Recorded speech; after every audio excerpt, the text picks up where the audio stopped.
오늘 묵상하여 함께 나눌 말씀은 골로새서 3장 1절에서 17절입니다. 초대교회가 세워지고 있을 때 여러 이단 사상, 특별히 영지주의가 교회와 성도를 어지럽히기도 했습니다. 골로새 교회도 마찬가지였습니다. 골로새 교회는 바울이 개척한 곳은 아니었습니다.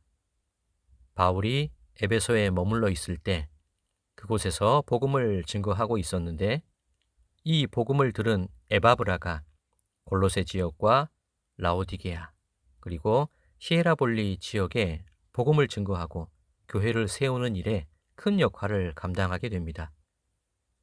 바울은 자신이 직접 골로새 교회를 방문하지는 못했지만 편지를 통해 서로 안부를 묻고 말씀을 나누면서 교회가 견고히 세워져 나가기를 소망했습니다. 그러던 중 이단 사상으로 인해 골로새 교회가 어려움에 처했음을 듣게 됩니다. 로마 감옥에 갇혀 있던 바울은 그들을 향해 복음의 진리에 대한 말씀을 써서 보내게 되는데, 그것이 바로 오늘 본문인 골로새서입니다. 영지주의에 대해서는 몇 차례 말씀을 드렸는데요. 영과 육을 철저히 구분했고 육체에 어떤 가치도 두지 않기에 육신으로 저지르는 죄에 무감각하여 쾌락주의에 빠진다고 말씀을 드렸습니다. 그런데 영지주의는 또 다른 측면을 보이기도 했습니다. 영적인 것만을 추구하다 보니 육체의 것을 금기시하고 극단적인 절제와 금욕을 요구하는 모습으로 드러나기도 했습니다. 즉, 쾌락주의 또는 금욕주의의 양극단의 성격을 보였던 것이 당시의 영지주의입니다. 골로새 교회의 경우는 영지주의가 극단적인 절제와 금욕의 형태로 나타났습니다. 이런 배경에서 사도 바울은 오늘 본문을 통해 올바른 교회 생활과 올바른 성도의 삶에 대해 권면하고 가르치게 된 것입니다. 바울은 예수 그리스도와 교회를 머리와 몸의 관계로 비유하여 설명했습니다. 교회는 전적으로 예수 그리스도께 속해 있으며 예수 그리스도만이 교회에 대한 통치와 권위를 지니고 계심을 드러내는 비유입니다. 바울은 영지주의의 영향 아래에 있던 골로새 교회를 향해 너희가 지나치게 절제하고 몸을 괴롭히고 살고 있는데 사실 너희의 몸은 예수 그리스도의 권위와 통치 아래에 있는 것이다 라고 선언합니다.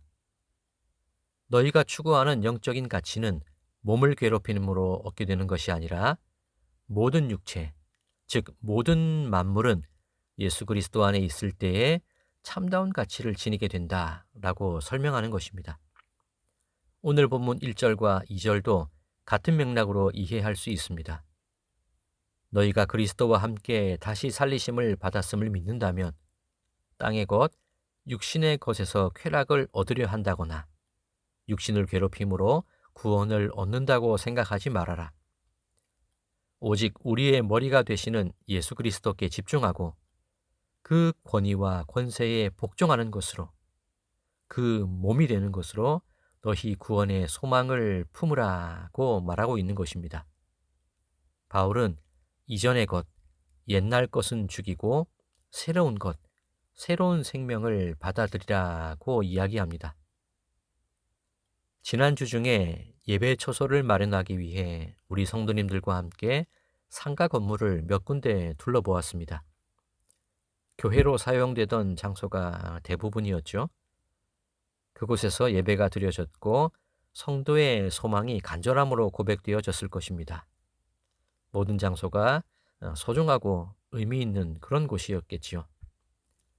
그런데 우리의 부족함 가운데 있다 보니 여러 조건을 헤아리고 따지게 되었고, 또 그러다 보니 마음속에 좋고 나쁨의 기준이 하나둘 생겨나기 시작했습니다. 첫 번째 날 방문했던 곳들도 물론 좋은 장소였는데, 둘째 날이 되어 다른 곳을 가보니 어제 봤던 공간들이 마음에 차지 않고 기억나지 않게 되었습니다. 셋째 날이 되어 또 다른 장소에 가보니 좋다고 생각되던 전날의 그 장소가 또다시 마음에서 조금씩 지워지고 있는 것을 발견하게 됩니다. 참 신기하죠?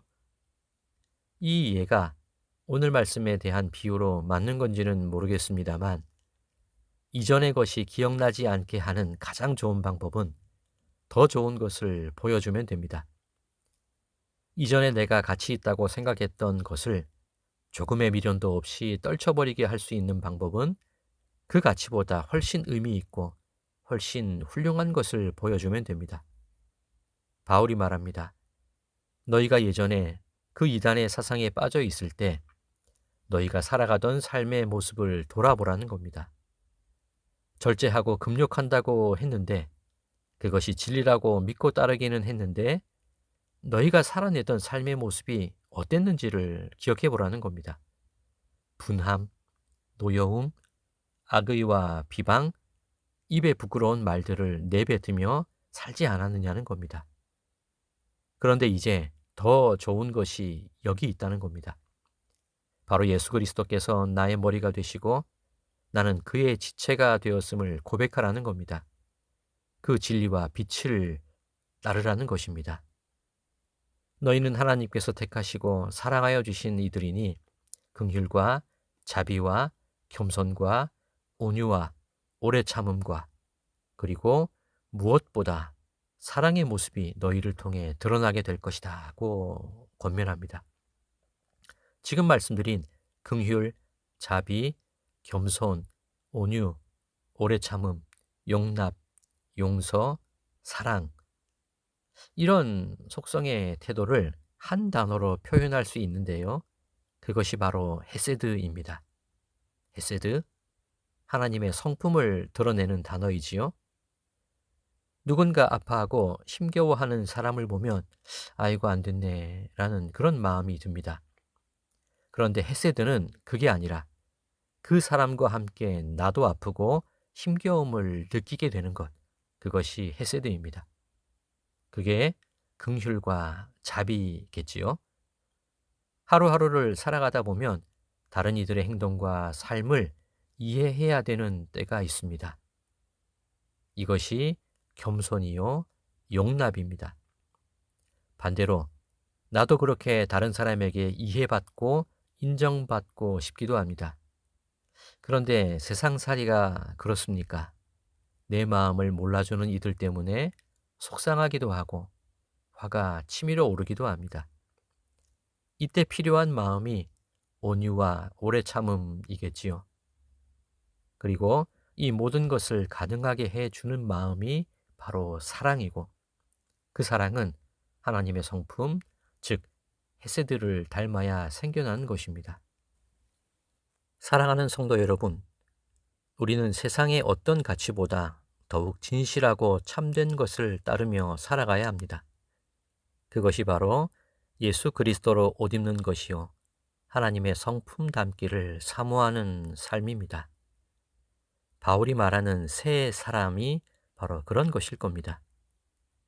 그리고 또 한 가지, 하나님의 성품에 의지해서 하나님께서 주시는 그 가치를 중심에 두고 우리의 예배 처소를 찾아가다 보면 분명히 세상의 조건이나 환경과도 비교할 수 없는 가장 합당하고 우리에게 기쁨을 주는 처소가 우리에게 주어지게 될 줄로 믿습니다. 바라기는 여러분들의 오늘 하루가 그리스도의 몸된 교회로서 하나님의 성품을 닮아 살아가는 이 하루가 되시기를 주님의 이름으로 간절히 축원드립니다.